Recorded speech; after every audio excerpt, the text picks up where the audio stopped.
High protein নাস্তা বানিয়ে মাসের মুদি বাজার প্লাস মাছ বাজার গুছিয়ে রাখলাম। মাত্র 1300 টাকায় পুরো মাসের মুদি বাজার। আসসালামু আলাইকুম, সবাই কেমন আছেন? আশা করছি সবাই ভালো আছেন ও সুস্থ আছেন। আমি শিল্পী, আমি নদীতলার ছোট্ট একটা গ্রামে থাকি। আবারও নতুন একটা দিনে নতুন একটা ব্লগ ভিডিও নিয়ে চলে এসেছি আপনাদের মাঝে। তো আজকে হচ্ছে বৃহস্পতিবার, আর বৃহস্পতিবারের কাজগুলোই আপনাদের সাথে শেয়ার করেছি। তো প্রথমেই দেখলেন মুগ ডাল আর ছোলা ভিজিয়ে রেখেছিলাম গতকাল রাত্রিবেলা। তো একটা কাঁচা লঙ্কা আর একটু আদা পেস্ট করে নিয়েছি। তো একটা চাপটি বা গোলা রুটি বানিয়ে নিয়েছি। তো সেটা দিয়েই আমরা আজকে নাস্তা করেছি। তো যাই হোক, তিনজনের জন্য তিনটে বানিয়েছি। তো সুরজের খাওয়া হয়ে গিয়েছে, এখন আমি খাচ্ছি। আর আরিজ স্কুল থেকে বাড়ি আসলে তারপরেই খাবে। তো চলুন আমি নাস্তাটা সেরে নিই, আর আপনারা ভিডিওটি দেখতে থাকুন। আর আজকে আরিজের সেলাই কাটা হবে, তো সেজন্য ডাক্তারখানায় যেতে হবে। তো তাড়াতাড়ি আমাকে স্কুল থেকে মানে আরিজ স্কুল থেকে বাড়ি আসার আগেই কাজগুলো কমপ্লিট করে নিতে হবে। ওকে নিয়ে আবার সেলাই কাটতে যাব। তো যাই হোক, শুধু রান্না বান্না বাদে আমি সব কাজ কটাই চেষ্টা করব গুছিয়ে রাখার জন্য।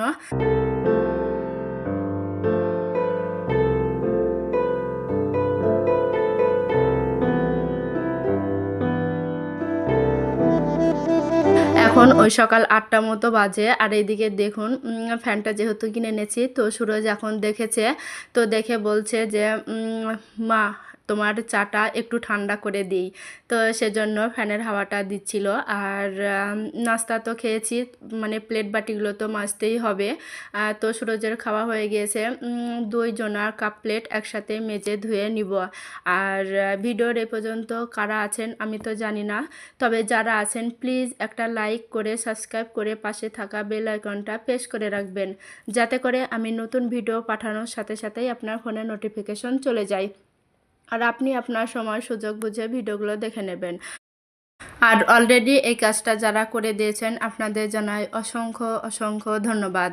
আর নতুন বন্ধু যারা যুক্ত হচ্ছেন আমার পরিবারে, তো আমাকে একটা ছোট্ট মেসেজ দিয়ে যাবেন, আমি আপনার পরিবারে চলে যাব 24 ঘন্টার মধ্যে।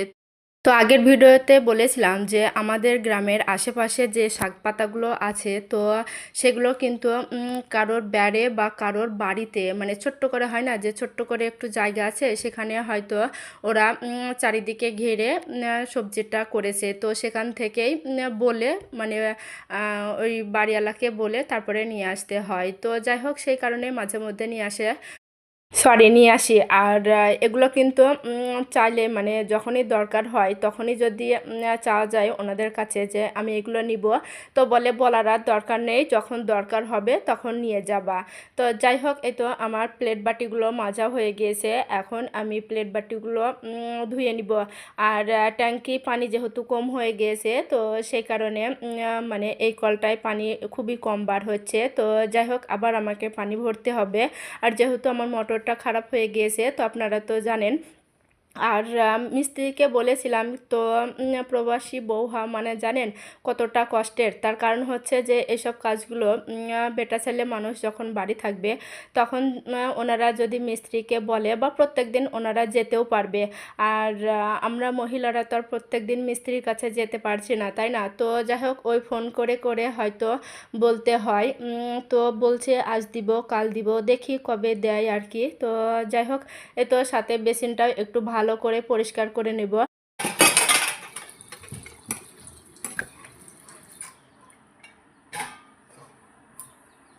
আর আমি আগে ভীম লিকুইড আর থালা মাজা মাজুনি দিয়ে কিন্তু বেসিনটা ভালো করে মেজে নিয়েছি, তো ধুয়েও নিয়েছি। এখন শুধু এই কাপড়টা দিয়ে ভালো করে একটু মুছে নিব।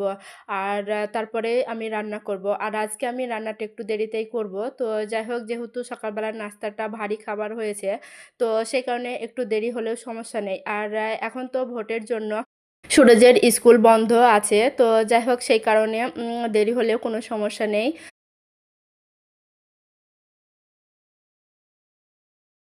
তো আলহামদুলিল্লাহ হাজব্যান্ড টাকা পাঠিয়েছে, তো সেই কারণে গতকালকেই আমি মুদি বাজারটা করে রেখেছিলাম।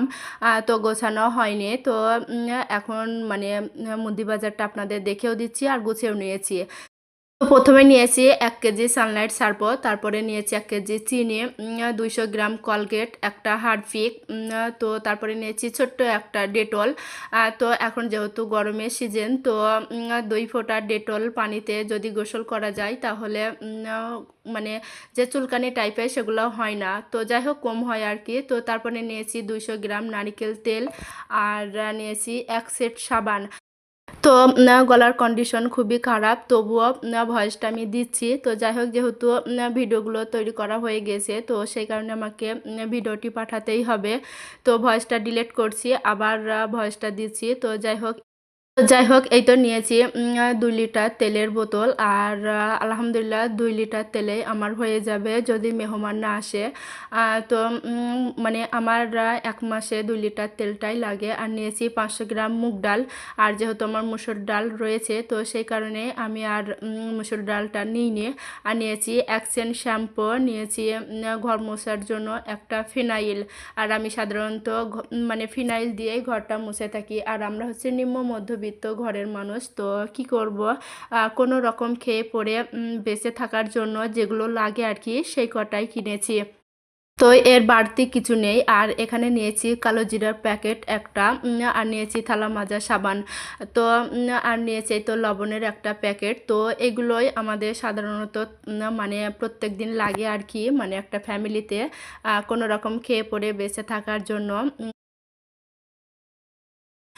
তো জিরে মশলা ওইগুলো রয়েছে, তারপরে লঙ্কার গুঁড়ো, হলুদের গুঁড়ো এগুলো রয়েছে। নিয়েছি কাঁচা লঙ্কা, আদা, তো এগুলো দিয়েই মোটামুটি আমার 1 মাস হয়ে যাবে। তো আমি মুদি বাজারের জন্য 3000 টাকা রেখে দিই। তো এখানে 1300 টাকার বাজার রয়েছে। এখনও আমাকে চালের বস্তা নিতে হবে, বা বাদবাকি যেসব জিনিসগুলো নিতে হবে, তো তার ভিতর থেকে নিব। তো যাই হোক, এই তো গিয়েছিলাম ডক্টরের কাছে ছেলের সেলাই কাটাতে। তো এই তো এখন চলে এসেছি। আর ও যে ফ্যানটা কিনেছে, তো সেটাই বলছে মা দেখিয়ে দাও দেখিয়ে দাও। তো সেটাই একটু দেখিয়ে দিল আর কি, মানে ওই প্যাকেটটা খুলে দেখিয়ে দেবে দেখুন। আর সেলাই কাটার যে ভিডিওটি করব, তো যাই হোক এত ভয় পাচ্ছিল ও সেলাই কাটাতেই, যে মানে ওই যে মানে অস্ত্রগুলো দেখছে, তো ওইগুলোতেই দেখে ওই ভয় পাইছিল। তো এর আগে যেহেতু ওইগুলো দিয়েই ওর সেলাইটা করেছিল, তো সেই কারণেই ও ভয়টা পাচ্ছিল। তো যাই হোক, ফাইনালি সেলাইটা কাটিয়ে ওষুধ নিয়ে চলে এসেছি। তো ওর জন্য আর ওষুধ দেয়নি। তো আমার যেহেতু মানে শরীরটা একটু অসুস্থ, ঠান্ডা জ্বর, তো সেই কারণে আমার ওষুধটা নিয়ে বাড়ি চলে এসেছি। আর এই তো ফ্যানটা আগে কিনেছিল, তো ফ্যানটার দেখানো হয়নি, তো ফ্যানটা দেখিয়ে দিচ্ছি আপনাদের একটু।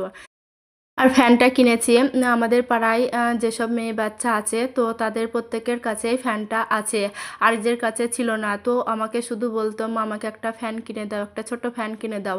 আমি বলতাম তুমি মেয়ে নাকি তাই তুমি ফ্যান কিনবে? তো যাই হোক, ও বলছিল যে মা আমি মেয়ে নয় বলে আমাকে ফ্যানটা কিনে দিবে না। তো সেই কারণেই কথাটা শুনে আমি ওকে ফ্যানটা কিনে দিয়েছিলাম। তো যাই হোক, এই তো বাজার টাজার গুছিয়ে তারপরে গিয়েছিলাম ডাক্তারের কাছে। তো বাড়ি এসে এই তো মাছ নিয়ে এসেছিলাম আসার পথে, তো সেই মাছগুলোই কেটে ধুয়ে পরিষ্কার করে নিয়েছি, এখন ফ্রিজে রেখে দিব। আর আমার ফ্রিজটা যেহেতু ছোট, তো সেই কারণে আমি বেশি পরিমাণে মাছ ফ্রিজে সংরক্ষণ করতে পারবো না। তো সেই কারণে আমি অল্প পরিমাণে মাছ নিয়ে এসেছি। এই মাছগুলোই আমার যে কয়দিন যাবে, তো যাবে, বাদবাকি আমি আবার পরে নিয়ে আসব। তো যাই হোক, এইভাবেই আমি সংসারটা সুন্দর করে সাজিয়ে গুছিয়ে নিয়েছি, বা অল্প টাকাতেও আমি সুন্দর করে সংসারটা চালিয়ে নিচ্ছি। তো যাই হোক, এখানে চিংড়ি মাছ ছিল 500 গ্রাম। তো 500 গ্রাম চিংড়ি মাছটা আমি 4 দিন করব কি 5 দিন করব সেটাই ভাবছিলাম। তো ফাইনালি আমি 4 দিনই করেছিলাম মাছটা আসলে। তো আর চিংড়ি মাছটা আমাদের ফ্যামিলির সবারই খুব পছন্দ, বিশেষ করে আরিজের। তো যাই হোক, চিংড়ি মাছটা হলে আরিজ একা হাতেই ভাত কটা খেয়ে নেয়। তো সেই কারণেই আমি মানে চিংড়ি মাছটা একটু বেশি পরিমাণে নিয়েছি, বা প্রায় নিয়ে থাকি আসলে।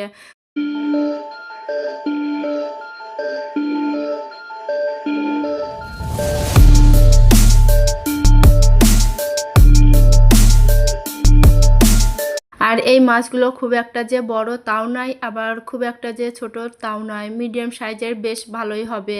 আর চিংড়ি মাছ তো কোনো সবজির ভিতরে রান্না করলে, মানে সবজির ভিতরে দিয়ে রান্না করলে খেতে ভালো লাগে, সবজিটা মজে যায় আর কি। তো গতকালকে আমি মুদি বাজারটা করেছি, আর আজকে আমি মাছের বাজার করেছি, প্লাস সবজি বাজারও করেছি। তো সবজি বাজারের ভিডিওটি পরের ভিডিওতে আসবে। তো এখান থেকে কিছু মাছ আজকে আমি রান্না করেছি আলু আর পটল দিয়ে। আর ওই যে আলু আর পটলের খোসাগুলো ছিল, ওইগুলো দিয়ে আমি চিংড়ি মাছের মাথাগুলো দিয়ে একটা ভর্তা বানিয়ে নিয়েছি। তো যাই হোক, খেতে খুবই ভালো হয়েছিল, শিলবাটায় বেটেছিলাম। তো ভর্তাটা বানানোর জন্য আমি চিংড়ি মাছের মাথাগুলোকে ভালো করে পরিষ্কার করে নিয়েছিলাম। তো তারপরে পটল আর আলুর খোসাগুলো আমি কড়াইতে তেল দিয়ে রসুন, পেঁয়াজ, কাঁচা লঙ্কা দিয়ে ভালো করে ভাজা ভাজা করে নিয়েছিলাম, একটু লবণও দিয়েছিলাম। তো তারপরে চিংড়ি মাছের মাথাগুলোকে আমি লবণ হলুদ দিয়ে ভালো করে ভেজে নিয়ে তারপরে শিলবাটায় বেটেছিলাম। তারপরে সব একসাথে করে মিশিয়ে নিয়েছিলাম, সাথে কিন্তু সরিষার তেল দিয়েছিলাম। আর এখন এই তো খেতে বসেছি, গরম ভাতে লেবু আর একটু কাঁচা লঙ্কা, জাস্ট অসাধারণ লেগেছিল আমার এই ভর্তা ভাত খেতে। তো যাই হোক, আজকে ভিডিওটা এখানে শেষ করছি। আল্লাহ হাফেজ।